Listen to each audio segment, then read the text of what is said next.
Hi friends, welcome back to Kiran studies for competitive exams YouTube channel. So ఎవరైతే first time చూస్తున్నారో దయచేసి మీరు వెంటనే మా ఛానల్ను సబ్స్క్రైబ్ చేయండి ఫ్రెండ్స్. అదేవిధంగా పక్కనే ఉన్నటువంటి బెల్ ఐకాన్ కూడా క్లిక్ చేయండి. సో గత క్లాస్లో మనం ఈ డచ్ వాళ్ళ వరకు చూడడం జరిగింది, యూరోపియన్ల రాకలు, అదేవిధంగా వాళ్ళు స్థాపించినటువంటి కంపెనీల పరంగా మనం డచ్ వాళ్ళ వరకు చూడడం జరిగింది. సో టుడే క్లాస్లో మనం డెన్మార్క్.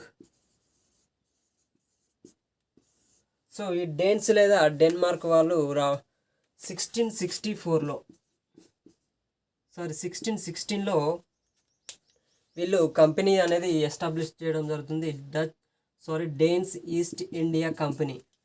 సో ఈ విధంగా వీళ్ళు 1660లో కంపెనీ అనేది ఎస్టాబ్లిష్ చేసుకుంటారు. సో వీళ్ళు చైనాతో వర్తకం అనేది ఎక్కువగా చేయడం జరుగుతుంది. సో మన భారతదేశంలో కేవలం క్రైస్తవ మిషనరీలు అనేటువంటివి కార్యకలాపాలు జరిగినప్పుడు మాత్రమే ఈ యొక్క డేన్స్ వాళ్ళు భారతదేశానికి రావడం, ఈ కార్యక్రమం ఎప్పుడైతే ముగియడం జరుగుతుందో తద్వారా వీళ్ళు వెళ్ళిపోవడం అనేది జరుగుతూ ఉండేది. సో ఈ విధంగా వీళ్ళు భారతదేశంలో కాకుండా చైనాలోనే ఎక్కువగా వర్తక వ్యాపారాలు నిర్వహించేవారు. సో వీళ్ళ యొక్క స్థావరాలు చూసినట్లయితే మనం స్థావరాలు. సో వీళ్ళ యొక్క స్థావరాలు మనకు వెస్ట్ బెంగాల్లోని సేరంపూర్, అదేవిధంగా తమిళనాడులో ట్రాంకోబార్, ఈ యొక్క రెండు మాత్రమే వీళ్ళవి చెప్పవచ్చు. ఒకటి ట్రాంకోబార్ను 1620లో తమిళనాడులో ఉంటుంది. అదేవిధంగా సేరంపూర్ అనేది మనకు 1676లో వెస్ట్ బెంగాల్. సో వెస్ట్ బెంగాల్లో ఉన్నటువంటి సేరంపూర్ను 1676లో, అదేవిధంగా ఈ తమిళనాడులో ఉన్నటువంటి ట్రాంకోబార్లో 1620లో వీళ్ళు స్థావరాలు అనేది ఏర్పాటు చేసుకుంటారు, ఈ యొక్క డేన్స్. సో వీళ్ళ యొక్క ప్రధాన కేంద్రం ఏంటంటే మనకు ఈ యొక్క సేరంపూర్ అండి. సో ఈ సేరంపూర్ అనేది ఈ డేన్స్ వాళ్ళ యొక్క ప్రధాన కేంద్రంగా మనం చెప్పవచ్చు. చివరికి వీళ్ళు 1845, సో ఈ 1845లో బ్రిటిష్ గవర్నర్ జనరల్ అయినటువంటి 1వ హార్డింజ్. సో ఈ 1వ హార్డింజ్ అనేవాడు ఈ యొక్క డేన్స్ స్థావరాలైనటువంటి ట్రాంకోబార్, అదేవిధంగా సేరంపూర్లను 120 లక్షలకు కొనుగోలు చేయడం జరుగుతుంది. ఈ డేన్స్ వాళ్ళ స్థావరాలైనటువంటి యొక్క ట్రాంకోబార్, అదేవిధంగా సేరంపూర్లను. సో ఈ విధంగా వీళ్ళు ఈ యొక్క ప్రాంతాలను ఈ బ్రిటిష్ వాళ్ళకి అమ్మివేసి వీళ్ళు ఈ భారతదేశం నుండి 1845లో వెళ్ళిపోవడం అనేది జరుగుతుంది, ఈ యొక్క డేన్స్. సో నెక్స్ట్ వీళ్ళ తర్వాత వచ్చినటువంటి చిట్ట చివరి యూరోపియన్లు ఎవరంటే మనకు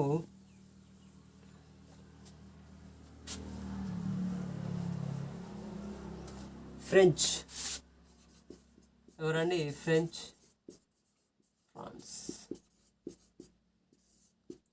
సో ఈ ఫ్రెంచ్ లేదా ఫ్రాన్స్ అని పిలవడం జరుగుతుంది వీళ్ళు భారతదేశానికి వచ్చినటువంటి చిట్ట చివరి యూరోపియన్లు. వీళ్ళు కంపెనీని 1664లో ఎస్టాబ్లిష్ చేసుకోవడం జరుగుతుంది, ఫ్రెంచ్ ఈస్ట్ ఇండియా కంపెనీ. దీనికే గల పేరు ఏంటంటే మనకు కంపనైల్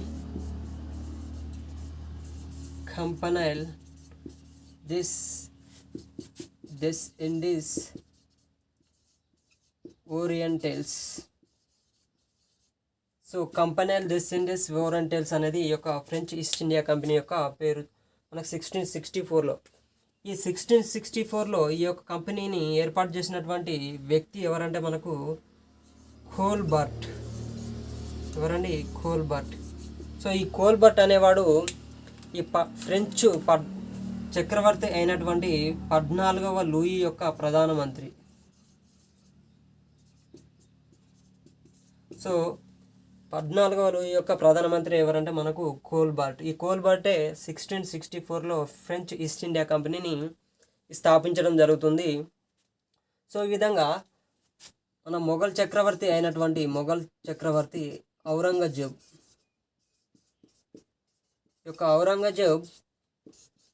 ఈ యొక్క ఫ్రెంచ్ అధికారి అనేటువంటి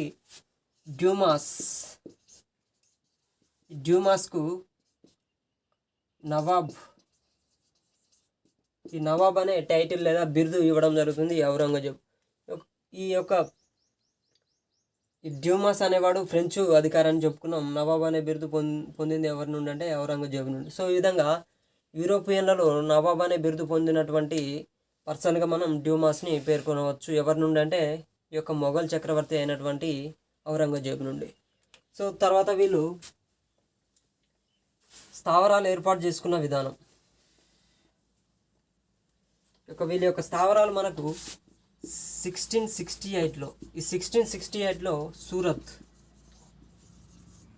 సూరత్లో మొట్టమొదటి ఫ్రెంచ్ స్థావరాన్ని ఏర్పాటు చేసినటువంటి అధికారి ఎవరంటే ఫ్రాన్సిస్ కారన్.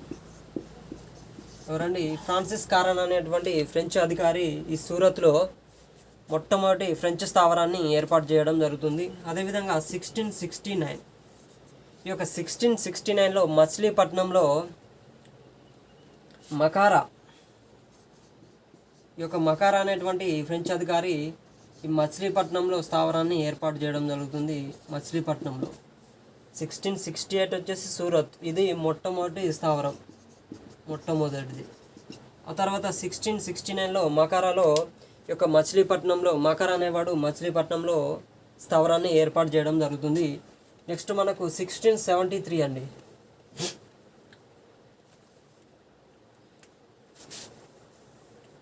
1673లో ఆర్కాట్ పాలకుడు, ఈ ఆర్కాట్ పాలకుడు పేరు షేర్ ఖాన్ లోడి. ఈ యొక్క షేర్ ఖాన్ లోడి అనేవాడు 1673లో ఈ వాలికొండపురము లేదా దాన్ని నేడు మనం పాండిచ్చేరి లేదా పుదుచ్చేరి అని పిలవడం జరుగుతుంది. ఏంటంటే ఈ వాలికొండపురం. ఈ వాలికొండపురంను ఈ యొక్క బ్రిటిష్ ఈ ఫ్రెంచ్ అధికారులు అయినటువంటి బెల్లాంజర్ డి లెస్సినే, ఈ బెల్లాంజర్ డి లెస్సినే అదేవిధంగా ఫ్రాంకోయిస్ మార్టిన్. సో ఈ అధికారులకు ఈ యొక్క వాలికొండపురంను 1673లో అప్పగించడం జరుగుతుంది. ఈ యొక్క వాలికొండపురంను పాండిచ్చేరిగా అభివృద్ధి చేసినటువంటి ఈ యొక్క ఫ్రెంచ్ అధికారి ఎవరంటే ఫ్రాంకోయిస్ మార్టిన్. ఈ ఫ్రాంకోయిస్ మార్టినే ఈ ఫ్రెంచ్ వాళ్ళ యొక్క మొదటి గవర్నర్గా మనం చెప్పవచ్చు. సో ఎవరండి మొదటి గవర్నర్ అయినటువంటి ఫ్రాంకోయిస్ మార్టిన్ ఈ యొక్క వాలికొండపురంను పాండిచ్చేరిగా అభివృద్ధి చేయడం జరుగుతుంది. సో మనకు 16వ శతాబ్దంలో ఈ 16వ శతాబ్దం ఈ యొక్క 16th సెంచరీలో మనకు పోర్చుగీస్ వాళ్ళు ఈ యొక్క పాండిచ్చేరిని ఆక్రమించడం, తర్వాత డచ్, తర్వాత డేన్స్, వీళ్ళు ముగ్గురు అనేది ఈ యొక్క పాండిచ్చేరిని ఆక్రమించడం జరుగుతుంది. చివరికి ఏంటంటే మనకి ఈ యొక్క పాండిచ్చేరిని చివరికి ఫ్రెంచ్ వాళ్ళు అనేది ఆక్రమించడం జరుగుతుంది. ఈ ఫ్రెంచ్ వాళ్ళు 1690లో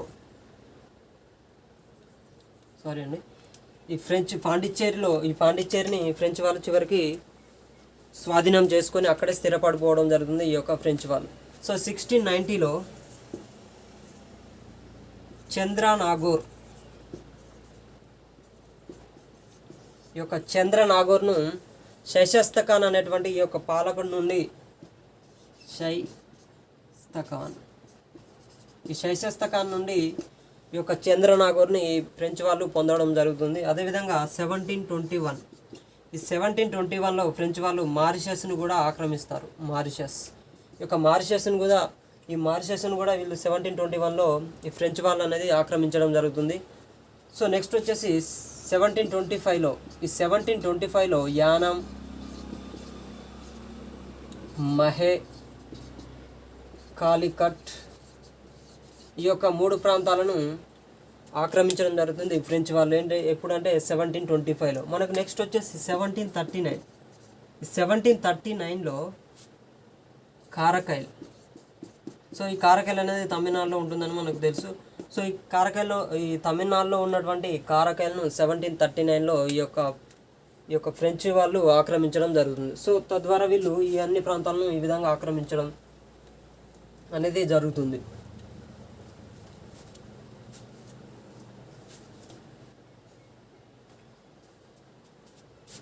చివరికి 1716లో వందవాసి యుద్ధం. ఈ యొక్క వందవాసి అనేది మనకు కర్ణాటకలో ఉన్నటువంటి ఒక ప్రాంతంగా మనం చెప్పవచ్చు. కర్ణాటక వందవాసి. ఈ వందవాసి అనేది కర్ణాటకలో ఉంటుంది. 1760లో బ్రిటిష్ అధికారి అయినటువంటి ఈ ఐర్క్యూట్ అనేవాడు ఫ్రెంచ్ అధికారి అయినటువంటి కౌంట్ డిలాలి, ఎవరండి, కౌంట్ డిలాలిని ఓడిస్తాడు వందవాసి యుద్ధంలో. ఇది మనకు లాస్ట్ టీఎస్పీఎస్సీ గతంలో నిర్వహించినటువంటి టీఎస్పీఎస్సీ కాంపిటేటివ్ ఎగ్జామ్స్లో మనని ఈ వందవాసి యుద్ధం అనేది ఎప్పుడు జరిగిందని ఇవ్వడం జరిగింది. ఎప్పుడండి, మనకు 1760లో. సో ఈ వందవాసి యుద్ధం అనేది వందవాసి అనేది కర్ణాటకలో ఉంటుంది ఈ ప్రాంతం. ఈ ప్రాంత ఆక్రమణలో మనకు ఒక బ్రిటిష్ అధికారి అయినటువంటి ఐర్క్యూట్, అదేవిధంగా ఈ ఫ్రెంచ్ అధికారి అయినటువంటి కౌంట్ డిలాలి ఇద్దరి మధ్య ఈ యొక్క పోరులో ఈ యొక్క కౌంట్ డిలాలి అనేవాడిని ఐర్క్యూట్ అనేటువంటి బ్రిటిష్ అధికారి ఓడించడం జరుగుతుంది. తద్వారా వీళ్ళు ఈ భారతదేశం నుండి పాండిచ్చేరికి వెళ్ళడం జరుగుతుంది. పాండిచ్చేరిలోనే వీళ్ళు పూర్తిగా అక్కడే స్థిరపడిపోవడం జరుగుతుంది. చివరికి వీళ్ళని 1954లో ఈ భారతదేశం నుండి వెళ్ళిపోవడం జరుగుతుంది. భారత్ నుండి 1954లో ఈ యొక్క ఫ్రెంచ్ వాళ్ళు అనేది వెళ్ళిపోవడం జరుగుతుంది. సో ఈ విధంగా భారతదేశాన్ని వదిలి వెళ్ళినటువంటి ఈ 4వ యూరోపియన్లు ఎవరంటే మనకు ఫ్రెంచ్ వాళ్ళుగా చెప్పుకోవచ్చు. చివరగా వెళ్ళింది మనకు పోర్చుగీస్ అని చెప్పుకోవడం జరిగింది. సో ఈ విధంగా మనకి వీళ్ళ యొక్క ప్రధాన కేంద్రం మనకు పాండిచ్చేరి.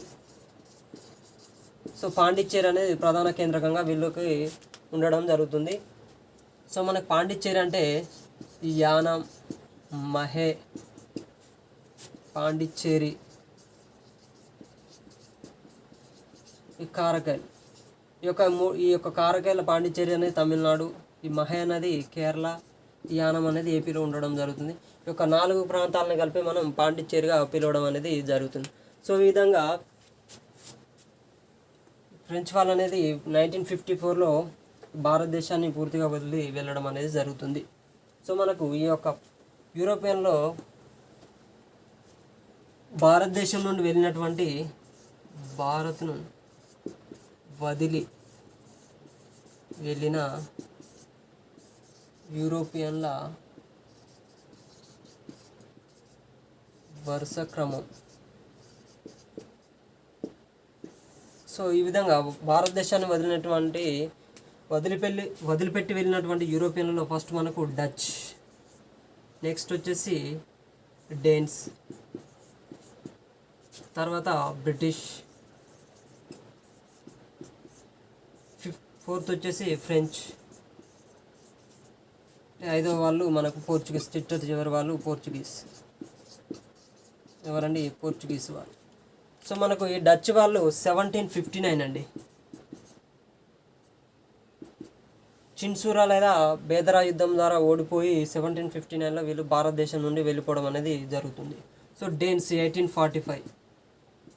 ఈ 1845లో ఈ యొక్క ట్రాంకోబార్ సేరంపూర్లోనే వీళ్ళు డేన్స్లు బ్రిటిష్ వాళ్ళకి అమ్మి వెళ్ళడం అనేది జరుగుతుంది 1845లో. నెక్స్ట్ వచ్చేసి 1947లో మనకి ఈ యొక్క బ్రిటిష్ వాళ్ళు అనేది వెళ్ళడం జరుగుతుంది ఆఫ్టర్ ఇండిపెండెన్స్ తర్వాత. సో నెక్స్ట్ వచ్చేసి ఫ్రెంచ్. ఈ ఫ్రెంచ్ వాళ్ళు 1954లో వెళ్ళడం జరుగుతుంది పాండిచ్చేరి నుండి.